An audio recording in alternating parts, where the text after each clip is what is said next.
Assalamualaikum warahmatullahi wabarakatuh. Perkenalkan, saya Novi Ayuningtia, NIM 36210006. Di sini saya akan memaparkan tentang tata cara manasik haji dan umroh. Video ini dibuat guna memenuhi tugas UAS mata kuliah Manajemen Informasi Dakwah. Nah, sebelum kita masuk pada tata cara atau langkah-langkah manasik haji dan umroh, kita perlu ketahui dulu apa sih yang dimaksud dengan haji dan umroh. Di sini saya akan menjelaskan terlebih dahulu definisi dari haji dan umroh. Haji merupakan suatu kunjungan ke Baitullah bagi umat muslim yang pelaksanaannya sudah ditentukan waktu dan niatnya tertentu. Hukumnya haji itu wajib bagi seorang muslim yang sudah mampu secara fisik maupun secara materinya. Nah, sedangkan umroh itu melakukan serangkaian dari haji. Nah, umroh itu hukumnya sunnah, tidak dilakukan pada bulan-bulan haji. Nah, sebelum melaksanakan ibadah haji, kita dianjurkan untuk membaca niat terlebih dahulu. Nah, untuk niatnya, Bismillahirrohmanirrohim, nawaitul haja wa rahmatu bihi lillahi ta'ala. Nah, setelah kita membaca niat haji, kita langsung bisa melakukan untuk langkah yang pertama. Nah, untuk langkah yang pertama ini, kita mulai dari ihram dari mikot yang sudah ditentukan. Nah, mikot merupakan batasan waktu dan batasan tempat. Di sini mikot terbagi menjadi dua, yaitu mikot zamani dan mikot makani. Nah, mikot zamani itu mikot yang sesuai dengan batasan waktu, sedangkan mikot makani itu mikot yang sesuai dengan batasan tempatnya. Ketika melaksanakan ihram, ada beberapa uraian yang harus diperhatikan oleh jamaah haji. Di antaranya, itu ada mandi sunnah, berwudu, memakai pakaian ihram, menunaikan sholat sunnah ihram, membaca niat haji, serta menuju Arafah dengan membaca talbiyah. Nah, untuk langkah yang kedua, kita masuk pada wukuf di Arafah.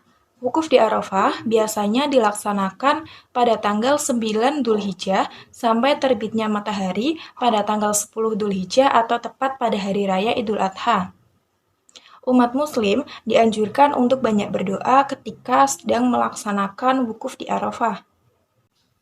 Nah, selain memperbanyak membaca doa pada saat wukuf di Arafah, adapun amalan-amalan lain yang dapat jamaah haji lakukan, seperti melaksanakan sholat duhur dan asar dengan cara jamak qashar takdim. Selanjutnya juga ada mendengarkan khutbah wukuf, memperbanyak membaca zikir serta membaca Al-Quran, dan juga melaksanakan salat maghrib dan isya dengan cara jamak qashar takdim. Setelah melaksanakan wukuf di Arafah, untuk langkah yang ketiga yaitu ada menginap di Musdalifah. Nah, biasanya jamaah haji setelah melakukan wukuf di Arafah itu diperjalankan menuju ke Musdalifah. Namun sebelum menuju ke Musdalifah, biasanya jamaah haji menginap di Mina untuk melakukan mabit hingga terbitnya fajar. Nah, berdasarkan Majelis Ulama Indonesia, mabit di Musdalifah itu hukumnya wajib, dan apabila ditinggalkan, maka ia harus membayarnya apabila dari seorang tersebut sedang ada udzur tertentu. Nah, selain itu, biasanya jamaah haji juga dianjurkan untuk mengambil kerikil untuk melaksanakan lempar jumroh. Nah, pada saat lempar jumroh itu biasanya dianjurkan untuk membaca talbiyah. Nah, untuk bacaan talbiyahnya, Bismillahirrahmanirrahim. Labaik Allahumma labaik la syarika laka labaik, innal hamda wa ni'mata la syarika lak. Prosesi lempar jumroh merupakan langkah haji yang keempat, yaitu dilaksanakan mulai ketika matahari menyingsing atau pada siang hari di tanggal 10 Dzulhijjah. Biasanya jamaah haji dianjurkan untuk mengambil 7 batu kerikil yang nantinya akan dilempar ke tugu batu yang berada di Aqobah di Mina. Nah, untuk langkah yang kelima yaitu ada tahalul.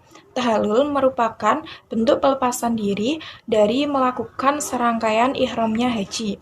Di sini tahalul dibagi menjadi dua, yaitu tahalul yang dilaksanakan seusai lempar jumrah Aqobah dengan mencukur rambutnya sekurang-kurangnya itu 3 helai.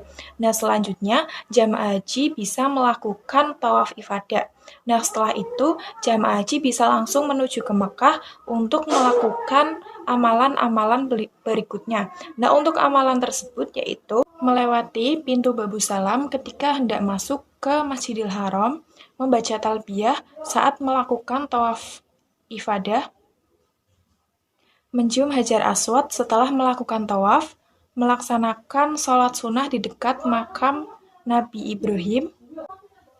Setelah itu melaksanakan sholat sunnah Hajar Ismail. Nah, selanjutnya melaksanakan sa'i. Nah, pada pelaksanaan sa'i ini ada tahalul yang kedua, yaitu menggunting sekurang-kurangnya 3 helai rambut. Nah, pada pelaksanaan sa'i ini, seorang jamaah haji itu dapat melakukan larangannya ketika pada sebelumnya itu terdapat larangan di saat melaksanakan ihramnya haji. Jadi seperti bisa melaksanakan hubungan antara suami dan istri seperti itu. Selanjutnya ada menginap di Mina. Setelah melakukan sa'i, jamaah haji kembali menginap di Mina dan setelah melakukan tahallul yang kedua. Nah, untuk langkah haji yang terakhir itu ada tawaf wada.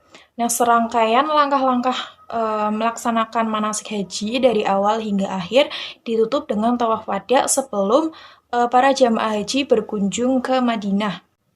Mungkin itu saja yang dapat saya sampaikan mengenai pemaparan terkait langkah-langkah manasik haji dan umroh. Kurang lebihnya mohon maaf apabila ada tutur kata yang kurang teratur dan tingkah laku yang masih keliru. Wabillahi taufiq wal hidayah. Wassalamualaikum warahmatullahi wabarakatuh.